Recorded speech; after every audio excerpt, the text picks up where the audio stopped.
साथीहरु हेर्नुहोस्, म चाहिँ आज मेरो आफ्नो कामको लागि गएको थिएँ हैन।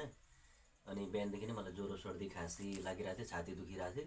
अनि त्यस कारणले कामबाट आएँ अनि आएर चाहिँ मलाई पुरा साह्रो भयो, ज्वरो आयो, मतलब छाती दुख्यो, अनि घाँटी दुख्यो, नाक बन्द भयो। त्यस कारणले गर्दा चाहिँ आज मैले पानी गरम गरेर पानीको चाहिँ पुरा बाफ स्टिम लिँदैछु हैन।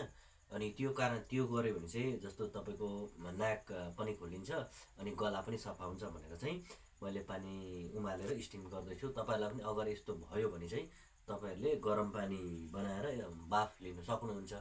र बाफ चाहिँ कसरी लिनु भन्नुहुन्छ भनेदेखि यसरी अब यो गरम पानी यो हो हैन, उम्लेको पानी हो। अनि गम्चाले यस्तो गरेर छोपेर चाहिँ तपाईको यो पाराले तान्नुपर्छ यसरी।